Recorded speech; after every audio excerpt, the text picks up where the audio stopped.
What's up guys? This is going to be an update on the Eachine Falcon 250 and the Eachine VR007 Goggles. Now, couldn't be happier with both of these purchases. Had a few people tell me this wasn't a good one to start with, this Eachine Falcon 250, and on the surface you might be right. Initially it comes with motor tilts, 10-degree motor tilts, so it basically once you take off it just wants to go forward on you. So I decided to remove those and been flying around like this lately, and I really enjoy it. Haven't really adjusted the PIDs or anything like that on this one, so it's fairly docile. Just flying around with a 3S battery. Just trying to get my feet wet, just learning how to fly an FPV racer. Don't have a whole lot of experience in acro mode, so that's another thing I've been trying to learn. And quite honestly, I've flown a few other quads that have acro mode on it, and this one seems to handle pretty well in it. I don't necessarily think it's a horrible one to learn on. I would suggest definitely removing the motor tilts on it. Pretty straightforward process. There's just a bunch of screws down here. You unscrew them, take the motor off, put the motor back on, and then screw the motor back in. So I've been using the Eachine VR007 Goggles to fly this one around. These ones are only 65 bucks. They're really comfortable on your face. Some people have said seems like it has an upward looking angle looking into them. I don't really find that to be the case, but maybe that's just because I'm normally looking up at a quad when it's in the air anyway. For a while I was looking for a way to demonstrate what you see when you're looking into these goggles, and experimented with a few different cameras and ended up settling on my cell phone. Actually just kind of stuck my cell phone on here like this and shot the screen, and the results were pretty good. As you're looking at right now, I don't think it's half bad. Definitely not perfect, but definitely a good demonstration of what you see when you're looking into these goggles. I think the detail and everything on them is excellent. I've seen a few people complaining about the quality of the screen, and really I don't have any complaints myself. I've worn my buddy's Fat Sharks, and I think these are definitely comparable, and I'd almost say I kind of prefer these to them. Kind of like the big screen. I kind of like that it's one screen and not two separate eyes.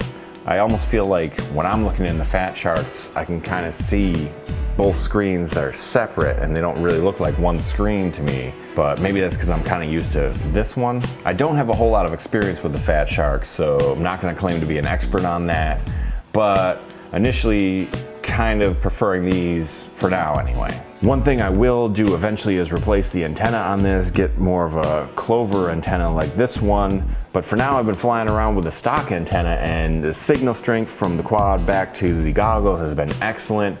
You know, you get a few glitches here and there, but it's really held up nice. While my buddy Ross was flying around in the park with me yesterday, I was able to link up my goggles to his quad as he was flying around and watch him, see what he was doing, and he actually has the telemetry set up with his quad, so the information was relayed back to my screen. I could see it in there. That's definitely a nice feature, something I'd like to get on the Eachine Falcon here. If I was going to get into negatives on these goggles, one of them would be the way the battery sits here.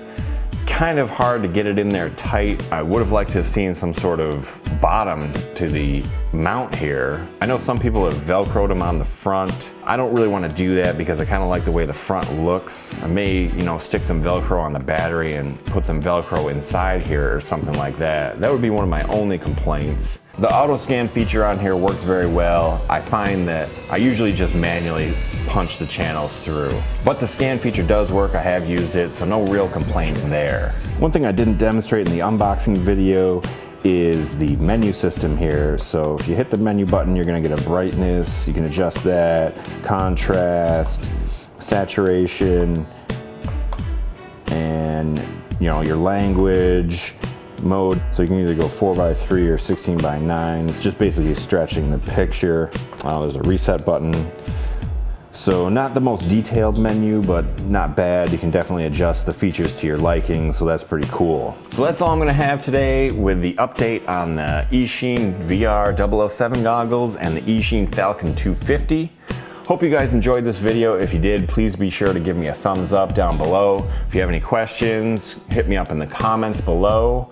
Be sure to subscribe to my channel to stay updated on the goggles, on the racing quad, and on all the other different quadcopters and whatever else it is I'm going to be having in here for review. so you guys can check it out. I thank you guys for watching. I'll see you guys in the next video. Happy flying, everybody.